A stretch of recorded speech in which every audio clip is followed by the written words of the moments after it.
Okay, we'll go ahead and get started. Welcome, everyone. Thank you so much for joining us this afternoon. We're really happy to have you here. My name is Rachel Schrader. I am part of the care team here at PPMD, and I am thrilled to have three spectacular physician experts join me today as we really dig into cardiopulmonary care in Becker muscular dystrophy. We hear lots of conversation around Duchenne and dystrophinopathy, but today we're really excited to have a bit more focused conversation on folks living with Becker, and particularly looking at what does care for the lungs look like, what does care for the heart look like. If you were able to join us recently, we had part one, which really focused on genetics and the neuromuscular clinical picture, allowing us today to dig into cardiopulmonary care. So our very first speaker is Dr. Andreas Barth. He comes to us from Kennedy Krieger and Johns Hopkins, and he is a expert on adult cardiac care in Becker and is going to talk to us a little bit about rhythm and the way that he approaches care for the heart. So Dr. Barth, I'm going to go ahead and turn things over to you. Thank you so much, Rachel. Thank you to the PPMD team for inviting us and providing this very important talk on cardiac care and Becker muscular dystrophy. And the way we designed the talk, can we have the next slide, please? Is to discuss heart failure, and my colleague Dr. Hollander will discuss in the second part of the talk the importance about medications, the importance of or the availability of certain advanced heart failure treatments that are available now. And my part of the talk will focus on arrhythmias and management of cardiovascular risk factors in Duchenne. And at the end, I'll also talk about special considerations for female carriers. Next slide, please. To show the heterogeneity on presentation when it comes to Becker muscular dystrophy, I wanted to highlight three patients from my clinic. The first one is a 32-year-old man who had progressive muscle weakness starting at the age of 21. His cardiac MRI showed that he had a reduced heart function that was in the severely reduced range with an ejection fraction of 20%. Normal is around 55 to 60, so it was about less than half of what's considered normal. And there was scar tissue that was seen in the heart that's due to the chronic inflammation that's also affecting the heart in Becker muscular dystrophy. With optimal medical therapy, his heart function improved to 30 to 35%, and ultimately he also got a defibrillator implanted. And his muscular weakness progressed to the point that he was in a motorized wheelchair by the age of 32. And this is sort of a common presentation that we see that there is an equal amount of skeletal muscle involvement and also cardiac involvement. But that's not always the case. Next slide, please. The second case is a 28-year-old man who has mild to moderate proximal muscle weakness. He's still able to walk in a packaging facility, and his cardiac MRI is completely normal. Normal heart function and no scars. So he has predominantly skeletal muscle involvement, but at this time, as best as we can tell, no cardiac involvement. And next slide. And the other extreme is a 52-year-old man who first showed up in my clinic after heart transplant. And it turned out that he has a severe history of cardiomyopathy. They first presented with arrhythmias and worsening heart failure that progressed to the point that he actually required a heart transplant. And he was working in home remodeling and construction before and never had really any skeletal muscle symptoms. And after his heart transplant, somebody asked, why do you have heart failure? Well, what is going on? And did genetic testing, and it turned out that he had Becker's.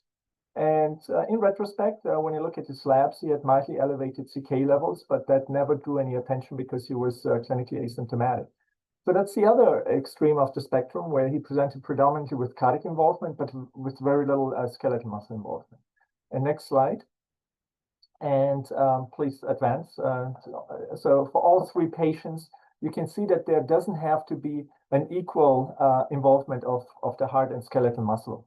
And it's really important that there is no direct correlation between cardiac involvement and skeletal muscle involvement in Becker, and cardiac surveillance is recommended in all patients with BMD, whether there is any skeletal muscle involvement or very mild involvement. It doesn't mean that the heart is not affected. Next slide, please. And what we're really concerned about in Becker is the development of dilated cardiomyopathy, which is a form of heart disease where the heart enlarges and weakens, and it prevents the heart from pumping blood efficiently. And over time, this may lead to heart failure, and that may present with shortness of breath, when you exert yourself, swelling of the lower extremities, inability to lie flat. And the problem with underlying neuromuscular disease is that the skeletal muscle weakness may mask a lot of those symptoms. So before you reach shortness of breath because of heart involvement, you may actually be short of breath because you're so fatigued because of the neuromuscular disease. So objective data is really important, like echoes and cardiac MRI. And what is also important is the cardiomyopathy doesn't mean that patients have a heart attack or myocardial infarction. That's a problem with the blood supply of the heart, and those two are often confused. And what's important is the cardiomyopathy, in addition to heart failure, may also lead to abnormal heart rhythms. And I'm a clinical cardiac electrophysiologist, so I focus on abnormal rhythms. And next slide, please. And we're going to talk about arrhythmias that we may see in those patients. Next slide. So cardiac arrhythmias are abnormal heart rhythms. They can be too fast, they can be too slow.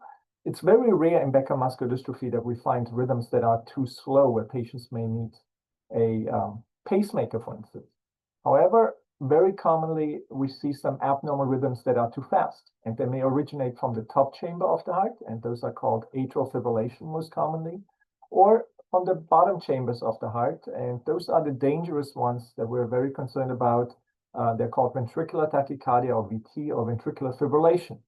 And they can be associated with serious complications. So ventricular tachycardia, ventricular fibrillation may lead to sudden cardiac arrest and to passing out episodes. And atrial fibrillation can be associated with strokes because of blood clots that can form in the upper chamber of the heart. And they can also lead to palpitations. Next slide, please. So how do we screen for those arrhythmias? Well, the very simple screening tool is an ECG or electrocardiogram. It's a 10-second snapshot that we can record in clinic, where we have a very great and detailed picture of the electrical activity at that time. But it doesn't really tell me what's going on outside of those 10 seconds. So if you have palpitations and your ECG looks good or shows some subtle abnormalities that are actually quite common in Becker muscular dystrophy, but are not predictive of whether you will develop arrhythmias, what we do is we ask patients to wear a monitor. And previously it was a Holter monitor where you had patches on your chest and some cables that you had to wear for 24 or 48 hours. Nowadays, we can put a simple patch on your chest and we can keep it there for up to 14 days. And that will provide a relatively reasonable time of monitoring for up to 2 weeks. And if you have any arrhythmias during that time, we will be able to tell. And it will detect arrhythmias because they're automatically triggered if your heart rate is too fast or too slow. But you also have the options of pushing a button, and that will give us a little indication whether you have any arrhythmias at that time. So you are able to obtain a symptom-rhythm correlation. And then if we're unable to catch any arrhythmias during those 14 days, but you continue to have very rare palpitations, what we can do is we can implant a so-called loop recorder, which we inject under the skin. It's an outpatient procedure that literally we can do in the office. And the newest batteries can last up to 6 years, and that will provide some continuous monitoring, rhythm monitoring over prolonged periods of time. Next slide, please. And one arrhythmia that can happen very commonly in Becker patients, we see that in about 20% of our Becker patients, is atrial fibrillation, atrial flutter. And importantly, that is an arrhythmia that is episodic, so it can occur every couple of weeks. And despite the fact that it's not always there, there is an increased risk of forming blood clots in the heart. And if those blood clots form, little parts can break off, travel with the bloodstream, and they may end up in the brain, and you could have a stroke. So it's very important if atrial fibrillation, atrial flutter are diagnosed, that we start patients on a blood thinner unless there is any contraindications for blood thinner. And if patients are symptomatic, we can treat those episodes of atrial fibrillation either with so-called antiarrhythmic drugs that stabilize the normal rhythm and prevent atrial fibrillation from occurring, or we can do an ablation, a catheter ablation, where we can cauterize the hotspot where AFib starts in the heart. Next slide, please. The other more concerning arrhythmias in Becker muscular dystrophy are ventricular arrhythmias that originate from the bottom chambers of the heart. And they may lead to not only palpitations, but to passing out episodes. And in severe cases, they may even lead to sudden cardiac death.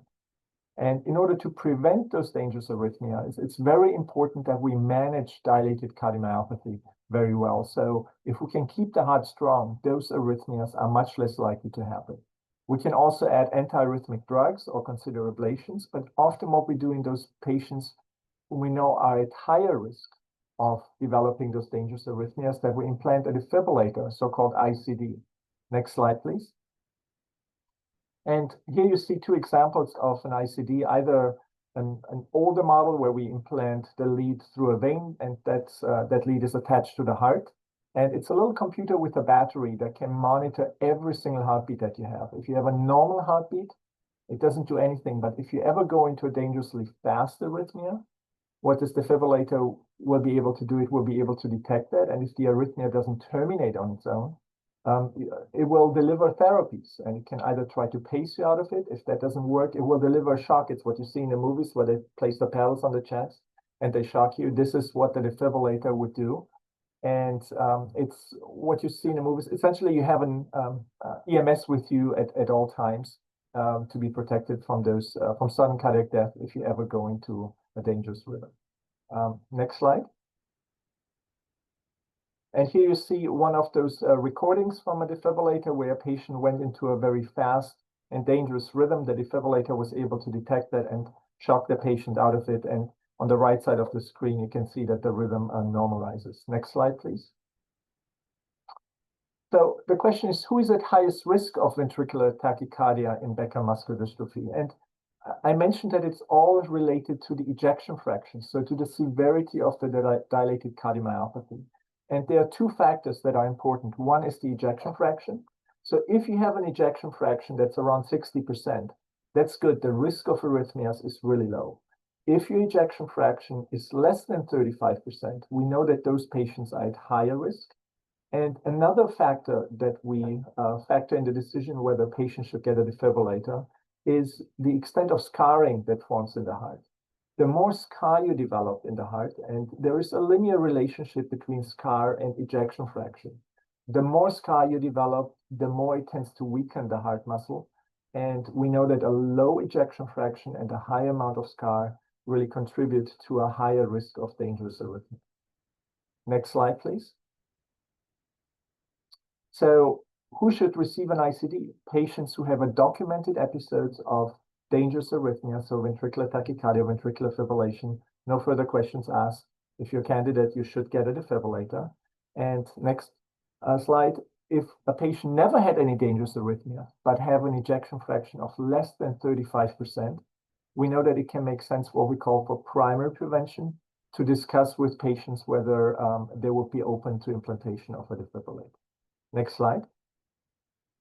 So I want to continue on and besides arrhythmias, also mention what is specific about management of cardiovascular risk factors in patients with Becker. Next slide.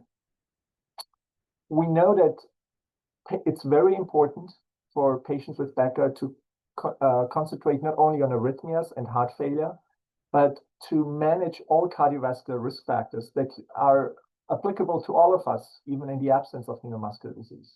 So we should focus on management of hypertension, diabetes, sleep apnea needs to be addressed, obesity. If you smoke, you need to quit smoking. And there are special consideration when it comes to lipids, so managing patients with high cholesterol. Next slide, please. When it comes to high cholesterol, the most commonly prescribed medications are so-called statins. Those are medications to lower the cholesterol levels.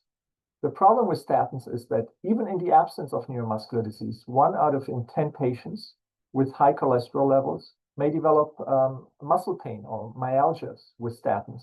And that risk is clearly increased if you have underlying Becker muscular dystrophy. And the important part is that there are alternative medications now that we can use that lower your cholesterol without any additional muscle injury. Those are called PCSK9 inhibitors. They need to be injected every 2 weeks, or there are now some oral medications that are available. But it's very important, if that ever comes up with your primary care physician, to bring it up that statins may not be the right medications for you if you have high cholesterol and Becker. Next slide. And briefly, in the last 2 minutes, I want to discuss special consideration for female carriers. Next slide. It's important to know that usually there is involvement in female carriers that is quite common, but fortunately, most often that is mild.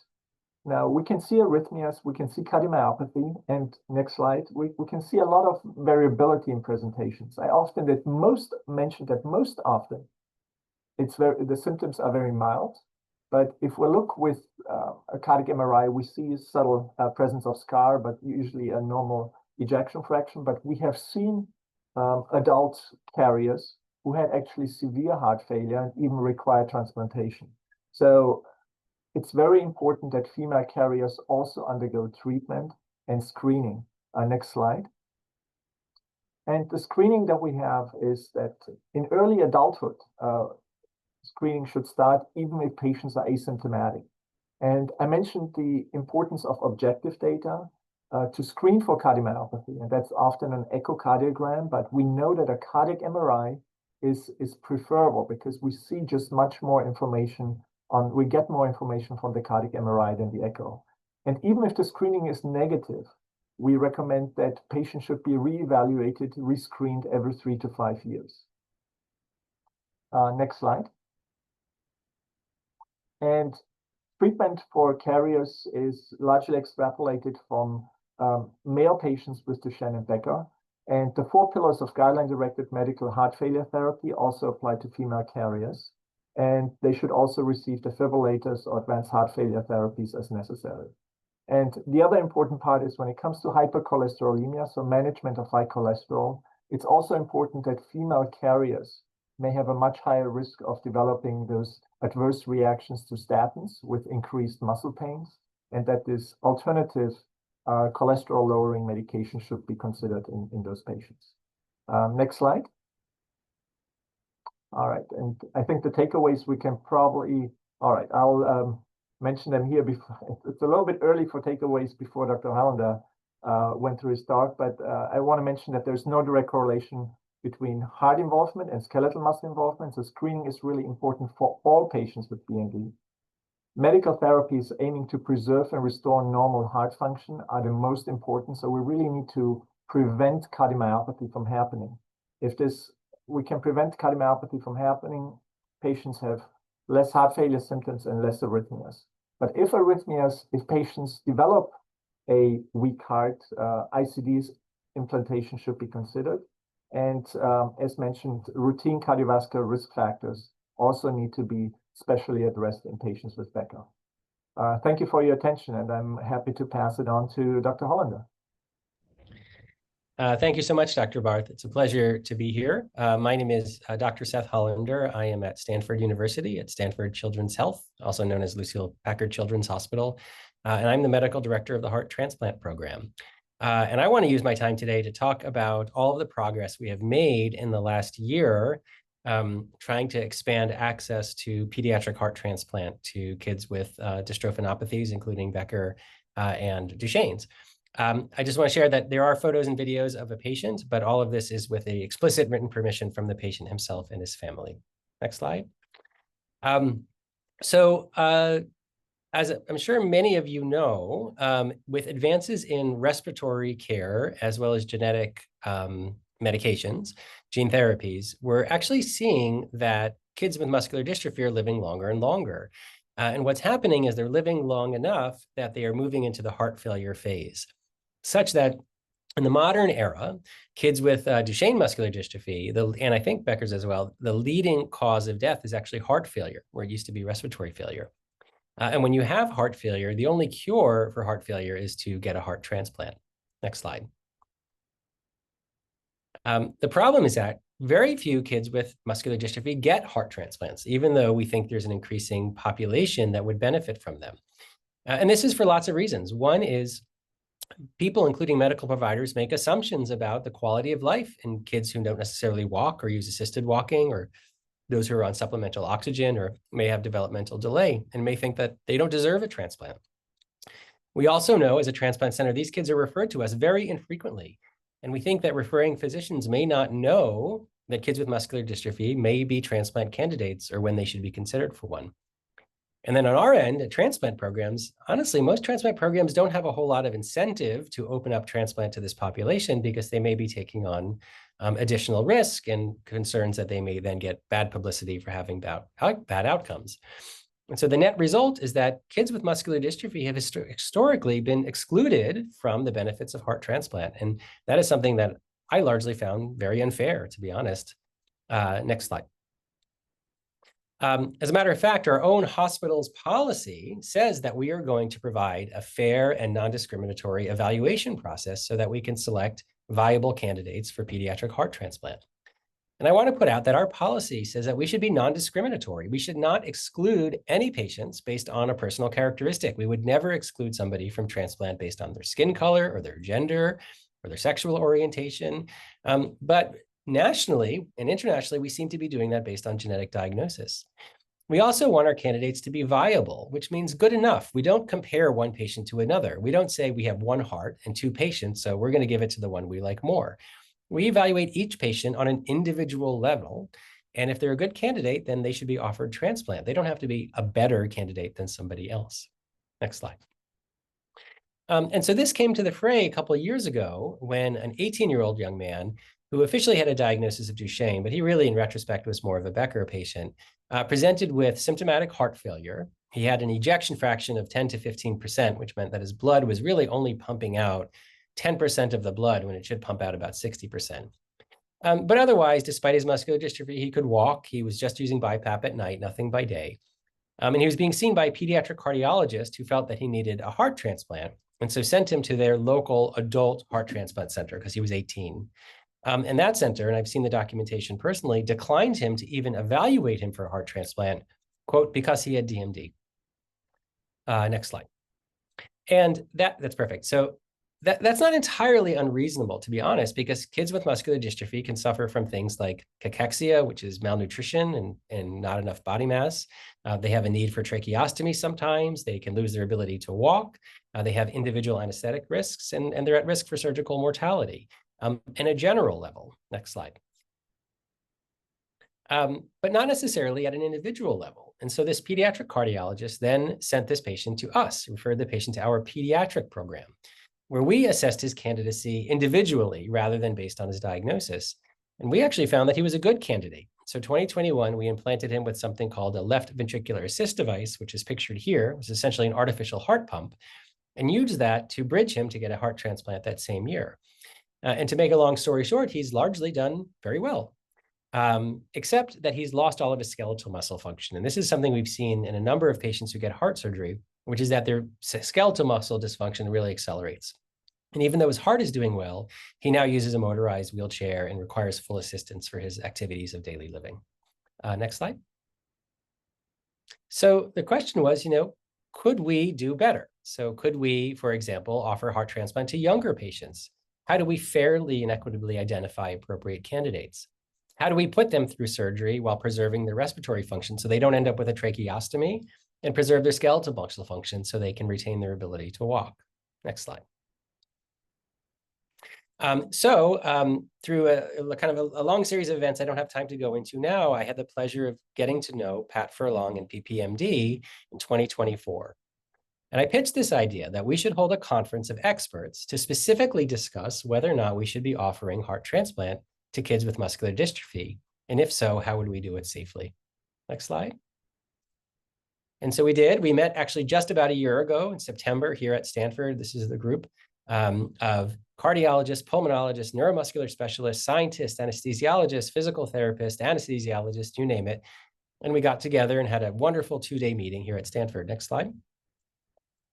And this was different. This wasn't the kind of meeting where we just give each other speeches and pat each other on the back and put it on our resumes. We specifically said that our goal of this meeting was to generate a true roadmap, a shared plan, where we'd be able to offer ventricular assist devices and transplant consideration for kids with Duchenne and Becker muscular dystrophy. And the goal was really to do it in 1 year, which honestly, we didn't quite accomplish. Next slide. But we had a really good rough draft. And more importantly, we had a patient. Next slide, please. So this young man is 15 years old. He has a diagnosis of Duchenne muscular dystrophy, but like many Beckers, he's ambulatory. He had no oxygen supplementation, but he did have pretty bad chronic systolic heart failure and was on guideline-directed medical therapies. And he had been on the heart transplant list for several months as a status 2, which is a pretty low status. So he wasn't getting any heart transplant offers. Next slide. He ended up presenting to my clinic in early October of this year, so just last month. And he was complaining of low blood pressure, decreased appetite. He had lost some weight. He felt tired all the time. And I was a little concerned that this was a sign that his heart failure was getting worse. So I stopped his Entresto, which is a blood pressure med, and I told him he should eat more food. And his dad was like, no problem, we can do this. He loves Trader Joe's beef and green burritos, and he really loves Shake Shack. Got it. Burritos and Shake Shack. We're going to make him feel better. Next slide. And then a week later, they called me. They were vacationing in Napa Valley, which is a lovely place. And they called and they said, he doesn't look well. He is episodically low blood pressure. He's nauseous. At times he's even confused. He forgot how to brush his teeth. But he had been diagnosed with pneumonia. He'd gotten a flu shot. They weren't really concerned about it. But when I heard about that, it was very clear that he was moving from a chronic heart failure stage to an acute heart failure stage. So I actually had them drive all the way down, admitted him directly to our ICU, where he was clearly fluid overloaded and in acute heart failure. The patient also had an ICD, which Dr. Barth just talked about. And when we investigated the data, it turned out he was actually having ventricular tachycardia out in Napa Valley before his admission. So we brought him in, we gave him medicines to help get the fluid off, and we reduced his metoprolol, which lowered his blood pressure to half dose. And in 3 days, he felt a lot better. And I sent him out of the ICU to the regular floor to see if he could eat. Next slide. And in 12 hours, he was back in the ICU with worsening symptoms. He was nauseous. He was having more ventricular tachycardia. So we started him on a drug called milrinone, which is a heart failure medicine, and we're able to get it up to a pretty good dose, 0.5 micrograms, and he felt better. But the problem is that milrinone actually causes ventricular tachycardia, and he was also on half the dose of metoprolol, which prevents ventricular tachycardia. So even though he felt better, he started having more dangerous arrhythmia. And so, like this scene from Star Wars, we really were stuck and felt the walls closing in on us. We had discussed whether or not we should give him a ventricular assist device like we had done with our last patient, but we were afraid that having multiple chest surgeries would be associated with his with a loss of skeletal muscle function and potentially even a need for tracheostomy. So we thought about giving him more heart failure blood pressure medicines, but we were afraid those would make the ventricular tachycardia worse. And so we didn't really have anywhere else to go surgically or medically for him. Next slide.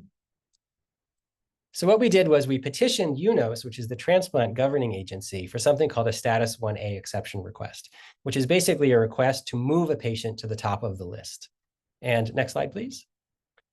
And in the letter we wrote them, we said specifically that patients with muscular dystrophy don't get transplants very often, and that giving them multiple surgeries, so having to do an artificial heart pump and then a transplant, really put him at risk for losing his ability to breathe and walk on his own. And we were really trying to avoid that.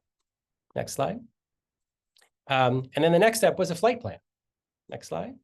So this is what we worked on the meeting. This was our rough draft. We decided, well, if we're going to do transplant in him, what are we going to do? And so we came up with a whole number of things. We made sure we had a chest CT and pulmonary function test where we discovered he had a fair amount of chronic lung disease, and it was good to know. We pre-fitted and taught him how to use BiPAP because we knew he would need that after surgery. And we did aggressive pre-op bowel care. We gave him lots of laxatives so that he, we were planning on giving him laxatives. He actually took care of it on his own, but the idea was an empty bowel would help him breathe better. And we came up with a specific anesthesia plan where we avoided inhaled anesthetics, which can cause a dangerous side effect in muscular dystrophy patients. The surgeons agreed to let us not fully paralyze him. So we sedated him, but we let him actually move his muscles a little bit, twitch during surgery, which kept his strength. And whereas normally during a heart transplant, we would deflate the lungs completely to get them out of the way, we actually breathed his lungs, even though he was on a heart-lung machine, just enough to keep his lungs open. And then did things like used a few chest tubes and minimal dissection into the pulmonary space. The idea being that right after surgery, within 4 to 6 hours, we were going to get him awake and his breathing tube out and breathing on his own, and ideally within 24 hours out of bed. The idea being that the longer you keep them intubated and the longer you keep them in bed, the more likely they are to lose important respiratory and skeletal muscle function. Next slide. I told him, you walked in without oxygen and you're going to walk out without oxygen. Next slide. Amazingly, within 48 hours, he got a heart offer. And I pitched this plan to the surgical group and I was ready for a fight. And they were like, that sounds like a great idea. And not to get too into the weeds, the transplant went very well. We got his breathing tube out in 7 hours, and we got him out of bed in 48 hours. Next slide. And so if you just click that, here he is 48 hours after surgery, walking through our ICU. Okay, next slide, please. And he finally got to eat that Shake Shack, which he had been craving all that week. Next slide, please. We actually got him out of the ICU in 6 days. Our average is 8 days, and we got him out of the hospital in 14 days, where our average is about 25 days. His total hospitalization from the time he came in from Napa Valley was only 23 days. Next slide. And we throw patients a parade when they get discharged, and I was very happy to tell him that I kept my promise. He walked in, and he walked out. Okay, next slide, please. So I saw him in clinic 4 days later. He was doing well. He was ambulating. He couldn't stop eating. And he reported that he felt stronger than he did even before his heart transplant. And his CK was 1,000, the lowest it had been his entire life. Next slide. Interestingly, and I bring this up as an advocacy lens, we found out that the exception request we had put in that got him to the top of the list upon review was declined, which is a very rare thing. And what we realized is we had failed to convince the committee of how dangerous it is to put muscular dystrophy patients through multiple chest surgeries. And they didn't really appreciate that. And they didn't really appreciate what we were trying to do, which was trying to preserve his skeletal and muscle function. As a matter of fact, one of the reviewers who denied us, next slide, actually said, what you should have done is you should have put the artificial heart in. And if it went poorly, then you would not do a heart transplant. And then, you wouldn't have wasted a heart on such a patient. And I include that exact quote because I think it really, well, quite frankly, it bothers me. And it really speaks to ongoing discrimination against kids with muscular dystrophy. This idea that they would have to go through some sort of test to see that they deserved a heart transplant. And that's exactly what we're trying to reverse through our work. Next slide. So if you guys have seen the movie Field of Dreams, the famous line is, if you build it, they will come. Word has spread that we did a successful transplant in a muscular dystrophy patient. Next slide. And we've already received 2 referrals in the last 2 weeks. And so I think what we've learned is that we continue to demonstrate that heart transplant in kids with advanced muscular dystrophy is feasible if you choose an appropriate candidate. This is very clear that we were so strong when we worked together. This was a success. It was not just Stanford. This was many physicians and experts throughout the country brought together through PPMD. This is most definitely a team sport. And unfortunately, equity and access issues still persist within the systems of transplant. And there's ongoing need for education on ensuring people that this is a population that deserves to be offered transplant and that there are specific considerations that need to be taken into account to give them the best possible outcome. And with that, I thank you for your time, I think. Yeah. Great. Well, thank you for the introductions earlier, and tough acts to follow for sure. So I'll do my best, but I guess bear with me here. Thanks for sharing that story, Dr. Hollander. It's really impressive and encouraging, right? So we'll see. So I'm John Pasco. I'm a pediatric pulmonologist and have a background in sleep medicine as well. I'm in Cincinnati, and I'm one of the neuromuscular pulmonologists here. And my task for today is to talk about pulmonary management of more so, I was told, illness and hospitalization in Becker muscular dystrophy. And so with that, we'll sort of dive in. And no disclosures, wasn't sure if I needed that, but so for an agenda for today. So I think in order to understand the treatment during illness, we really need to understand how respiratory physiology changes with muscle weakness. And so we need to review the without muscle weakness first. So we will. Then we need to identify sort of the definition of illness and what to watch for. We'll sort of bridge then to home management, hospital management, and we'll talk about some crucial takeaways too.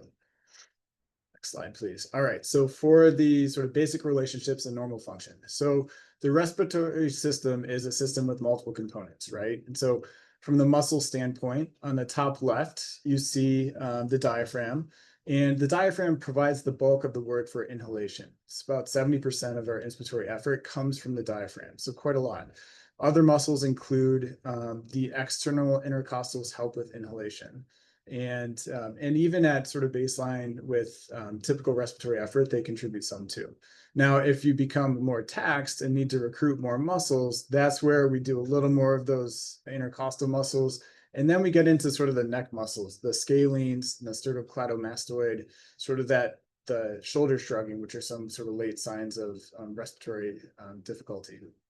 So apart from the muscles, then the muscles move the framework, right? And so the frame is composed of two things. So the ribs, which have evolved to sort of an optimal shape for movement, right? And they have an optimal range of motion that they go through. We have to keep in mind that the ribs form a joint with the spine, and much like your elbow, your wrist, your knee, whatever, it goes through a range of motion. And when you don't move it enough, it gets sort of locked in place and can be sort of tight. But regardless, the ribs and the spine combine to make the chest wall and the thoracic cage. And underneath that, of course, are the lungs. And so when you take a breath in, off to the right now, but that leftward part. So when we breathe in, the diaphragm fires, it contracts, pushes down. Intercostal muscles help to open up the chest wall too. And from the front, our sternum sort of goes up and out in a water pump handle motion. So back, but well before any of our time, right? When you're pumping water up from the well. And then from the lateral perspective, there's this bucket handle motion of the ribs going up and out as well. And when we breathe out, it's actually largely a passive process. So in comfortable breathing, we don't really use much muscle at all. It's just the chest wall wanting to sort of collapse in is what helps us breathe out. Now, when we do need to forcefully exhale, then we're recruiting our abdominal muscles and our internal intercostal muscles too. Next slide, please. All right, so when we put it all together, of course, there's this important organ called the brain that we have to consider where the signal comes from. And then the signal travels down towards our respiratory muscles and they activate them. Now that activation is going to generate a force, but the amount of force is going to depend on various properties of muscle, the subcutaneous tissue, bones, joints. That force will then translate into a pressure within our chest wall called the intrapleural pressure. And that amount of pressure that's generated is also going to depend on the same things that I talked about before, but also just your chest wall geometry. How easy is that chest wall going to move? And then the pleural pressure will then translate into the chest wall moving and the lungs expanding as well. Air wants to go down the path of least resistance and goes down the preferred differential. And so the amount of change that's going to happen is going to be dependent on elastic, inertial, and frictional components within the airways, the lungs, and the chest wall. Now, fortunately, we all don't just breathe in perpetuity. That would not be a good thing. And so we have a mechanism where the signal sort of cuts off and we go into exhalation, and then it all cycles again. Next slide. So what happens with muscle weakness then? So of course it begets respiratory insufficiency. And now on the left, sort of how does it do this? So when you have some muscle weakness, smaller volume breaths over time is going to cause some atelectasis, which is collapse of the small airways in our lungs. And atelectasis can be super small or it could be a lot. And I don't mean like a full lung collapse, anything like that. But even small amounts of collapse over time could be a precursor and a setup for having recurrent pneumonias. Which obviously is not going to help for being respiratory sufficient. When you have small breaths over time, our lungs don't develop properly. So we need a big breath for the grape sacs, the alveoli, to expand and develop. And so you can have, with muscle weakness, you can have some alveolar underdevelopment actually. On the structural standpoint on the right, now fortunately for Becker, it's not as prevalent, but with scoliosis, you're not going to have weaker muscles are not going to be able to move that chest wall quite as well. And so that can contribute to respiratory insufficiency. Now, even without scoliosis, you can still have the change in chest wall compliance, right? And that can lead to respiratory insufficiency.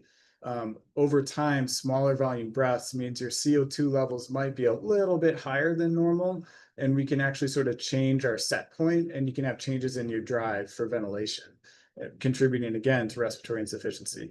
Then last word, obviously the first two talks that have been at this seminar have been about heart failure and the effects on heart, which we know can be quite prevalent and significant in Becker. and disproportionate to the degree of other skeletal muscle dysfunction. And so with cardiomyopathies and heart failure, you can have sort of stagnation of blood flow backing up into the lungs, causing some wet lungs, which don't expand very well. So that can lead to insufficiency. You see the red arrows. So really the arrows could honestly probably go in every direction, but everything interacts on itself. Next slide, please. And so to sort of change gears a bit to what the main point of the talk and talking about illness here. So I think what we have to first step back and consider is that dystrophinopathy is really a continuum, and there's certain phenotypes, right? So classically, yes, Duchenne and Becker, but there are some, it's in our clinic, and especially those we see and maybe have more concern about, is those with more severe Becker, quote unquote, and almost more mild Duchenne. So we really have to just see the patient as a whole and consider what the baseline pulmonary status is, and that can help guide us for how to treat during illnesses. And honestly, even with your like follow-up visits and things of that nature. In general, we consider a forced vital capacity, or FVC, to be abnormal when it's less than 80%. And what we also want to consider is, does the patient have a cough assist machine at home already? Like, did they qualify to get one, right? And then is there any background of sleep disordered breathing or obstructive sleep apnea? So is there non-invasive positive pressure ventilation at home being used at night? In general, again, we consider those with Becker muscular dystrophy to generally have a more preserved baseline pulmonary function. However, I also want to highlight that when you're sick, your pulmonary function can change too. And so I think going forward for this talk, I sort of gear this more towards those with some muscle weakness that may be more significant when sick, because those are the nuances that we need to pick up on that, if missed, can significantly impact outcomes too. All right, next slide, please. All right, so it might seem really basic, but there's a reason why. So for symptom recognition, so yes, URI symptoms, we all know them, we love them and hate them. So cough, congestion, runny nose, sore throat, fever, things like that. Patients may have an increased respiratory rate and increased heart rate. You may have shortness of breath, what we call dyspnea. The reason I want to bring some of this up is because you may have increased work of breathing, but you also might not. If there's some weakness at baseline, and you become weaker, you can't recruit the muscle strength to move the lungs, which might be infected, you may not show increased work of breathing signs. Just to mention what those are, though, you can have retractions below the ribs, between the ribs, just above the sternum. You can have neck and shoulder heaving, which is pretty concerning sign for us, definitely. You can have nasal flaring. Now, when you don't necessarily see the increased work of breathing, what you can see is you can see an increased respiratory rate and also increased heart rate. And those are really important things to consider, especially if those are present without the presence of fever, right? With fever, oftentimes you're going to have elevated rates of both of those things. But in absence of fever, if those are up, it has me more concerned too. Okay. So for illness management starting at home, management begins at symptom onset. It doesn't matter if it's a little sniffle, just like go ahead and get ahead of the game. If you have a cough assist machine, which technically cough assist is a coined term from Philips, and so it's really actually mechanical insufflation, exsufflation. I'll refer to it as cough assist just because it's so much easier. But start it and then use it as often as you need to. Honestly, you can't overdose on it. The pressures that are determined in clinics are safe. Use it if you need it, right? And as often as you need it. However, we typically say do 4 times a day.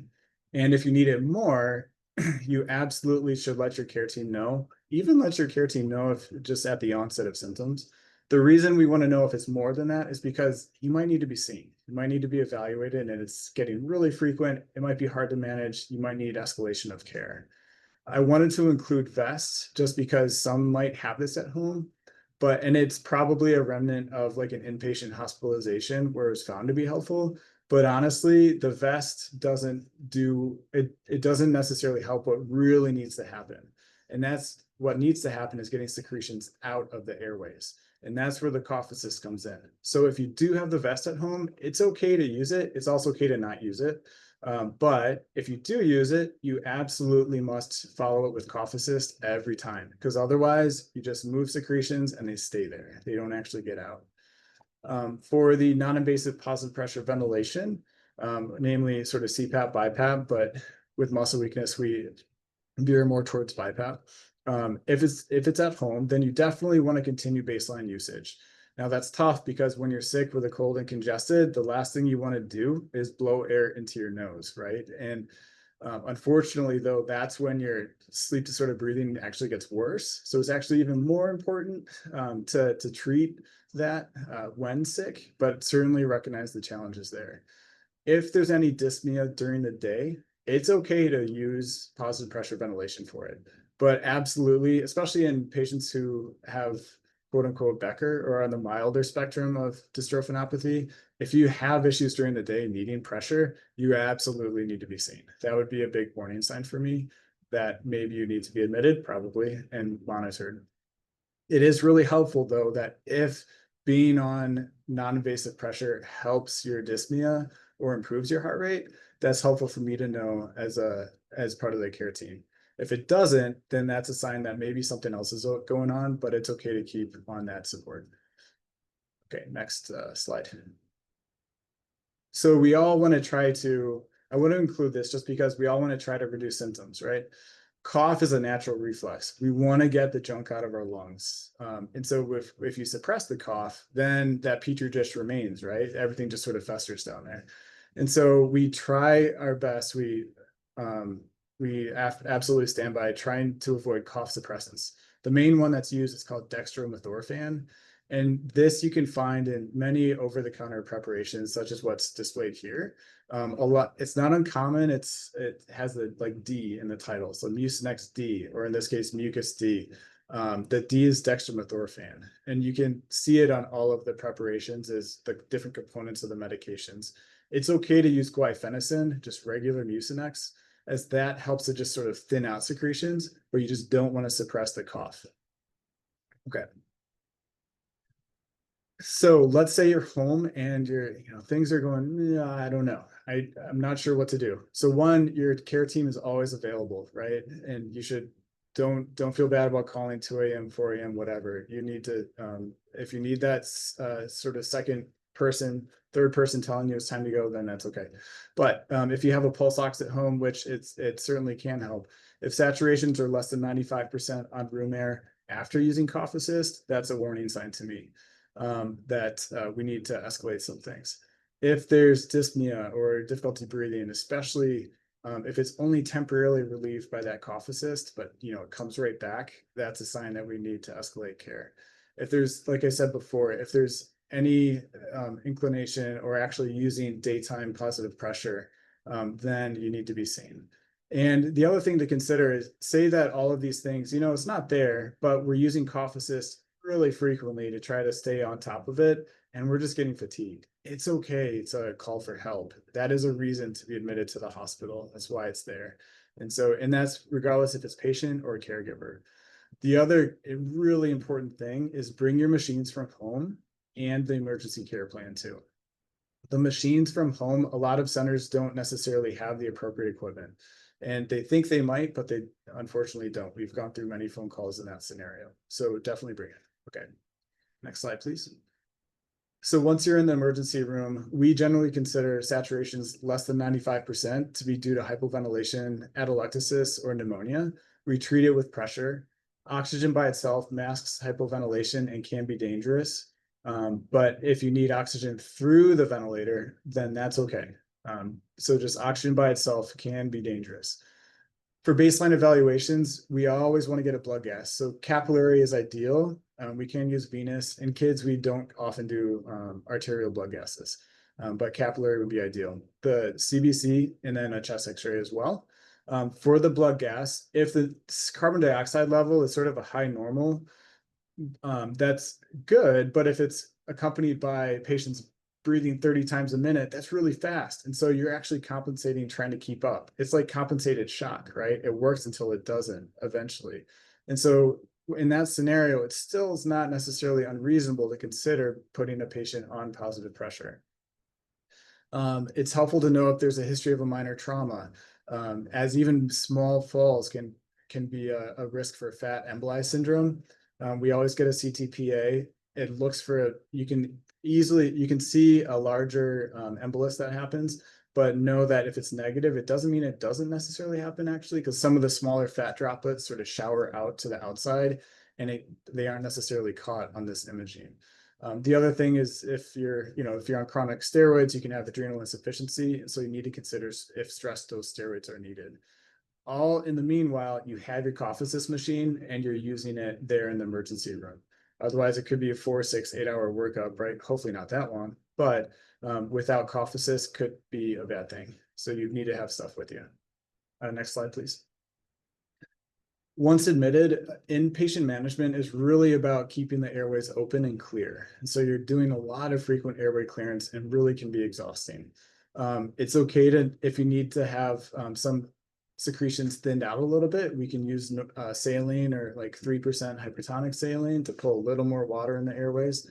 But it's important to note that secretions aren't inherently thick due to dystrophinopathy, but more it's not like cystic fibrosis, anything like that. If they are thicker, it could just be more of sort of dehydration possibly. But saline nebs are okay to use. If you are requiring some positive pressure support, then once you're on room air, which is 21% FiO2, you can slowly start introducing windows and expand those windows from non-invasive pressure. Next slide, please. Let's say, unfortunately, things haven't gone as well and we need to head to the ICU.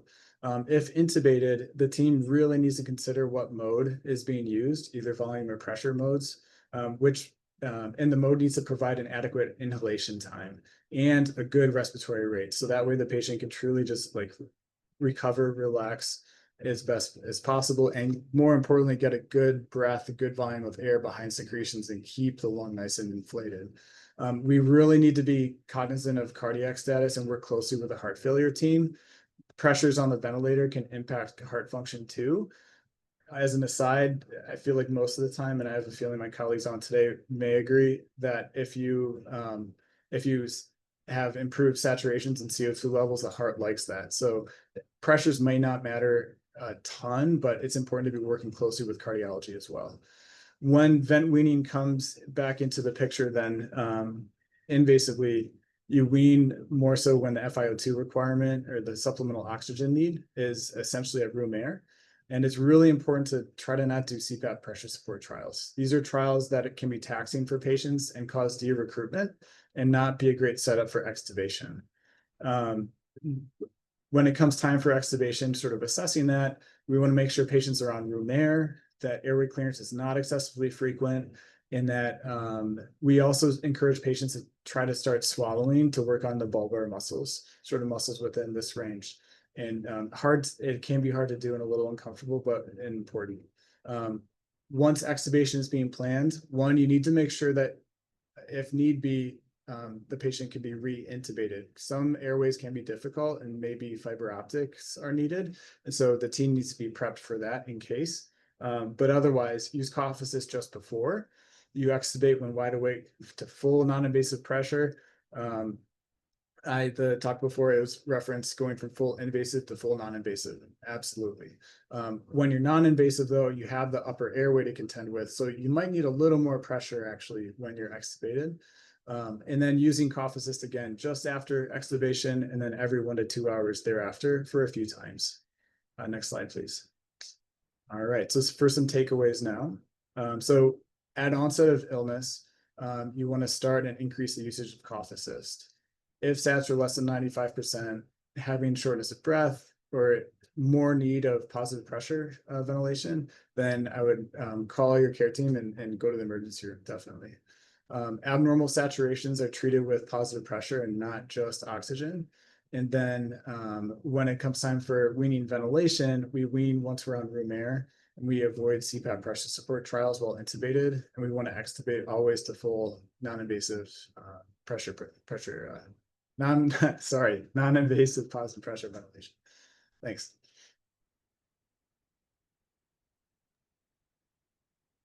All right. Thank you so much, Dr. Pascoe, Dr. Hollander, Dr. Barth. We really appreciate the presentation. And I know I always learn so much from these webinars. I welcome anybody who's listening in to drop any questions that you have for our panelists in the chat, and we'll get to as many of those as we can. So don't hesitate. There's no question too big, too small, too complex, too simple. We want to answer your questions. We want to be a source of information for you. To get us started off, I see we've got about 5 minutes here. I do have a couple of my own questions that I would like to bring to us. And the first one I think I'm going to give to you, Dr. Pascoe. I think there's this rumor or perhaps general understanding or thought in the community that if you have a label of Becker muscular dystrophy, that you won't have pulmonary symptoms. And what I heard from you is that that is not necessarily true, especially during times of illness. So, one, can you just really clearly clarify that rumor? And then my follow-up question to that is, even if I'm somebody with a diagnosis of Becker and I do have relatively preserved muscle function and lung function, is it reasonable to advocate to my team having that cough assist device at home for those times when I might need it? Yeah, good points and good questions. And I'm not going to lie, it is also pretty tricky, right? There are things in medicine where it's sort of black and white, and then there's gray, where the art sort of comes in. And to be completely honest with Becker, because of the spectrum and the continuum, it is sort of a gray zone, right? And so I would say that you can absolutely have some pulmonary involvement with Becker. Now, I can't with confidence say it's across the board, right? But we certainly have some patients. It's again that spectrum and the phenotypic spectrum as well. We have to treat each patient individually and just like, yes, repeating pulmonary functions at least yearly and just seeing how things change. And when patients are ill and you have a mild illness, sort of your team finds out, how did it go? What experiences did you have? How did you feel? That is all added information for us to be able to treat the individual patient too, right? As far as so yes, pulmonary symptoms can absolutely happen. Is it across the board? Not necessarily, which is the tricky part. And then when you're sick, they can become worse. Now for cough assist, so it's there are parameters that need to be met to get it covered, right? From the insurance standpoint. So your pulmonary function testing is going to help with that. There's other criteria potentially that could be met too with recurrent infections and the diagnosis of some muscle weakness and things like that. But I would say that you can advocate for it. And if with pulmonary function testing, if you happen to hit the numbers for a given test, then maybe that's the time to take advantage of that and try to get a machine too. And so not unreasonable. Is it needed across the board? Not necessarily, in truth. But yeah, I hope that answers your questions. It absolutely does. Thank you so much, Dr. Pascoe. And I think one of the themes that I'm hearing from each of you talking is that there is so much variability, and you can't necessarily attribute heart or lung symptoms to the muscle symptoms. Dr. Barth, that was one of the very first points that you made. You really highlighted that lack of correlation between the muscle strength and the heart function. I think that's really important. Dr. Barth, one of the things that you had talked about too was the use of those statin medications in individuals who have high cholesterol. So just a bit of clarification there. Would you say that statins should be avoided altogether, or is that one of those classes of medications where you should try it, see how it goes, and then fail it before moving on to one of those other alternative classes of meds? I think this is an excellent question, Rachel, and I'm afraid that I don't have the answer to that. It is certainly reasonable to try low-dose statins and see how patients tolerate that. If you tolerate low-dose statins fine, without any adverse side effects on skeletal muscle function, I think low-dose statins is very reasonable. What we have seen in our patient population is that as soon as you escalate statins, or some patients even don't tolerate low-dose statins very well, then it's reasonable to switch to these alternative medications. And alternative doesn't mean that it's second best. Those medications are actually even more effective than statins, and they don't have any adverse effect on skeletal muscle function.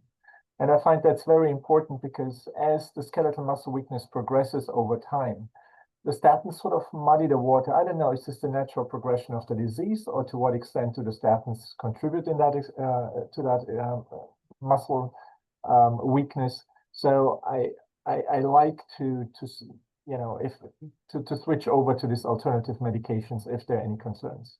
But no, I don't think it's a hard stop to say statins are generally contraindicated. We often find that it's usually the primary care physician who starts statins, obviously with a very well intention to treat high cholesterol.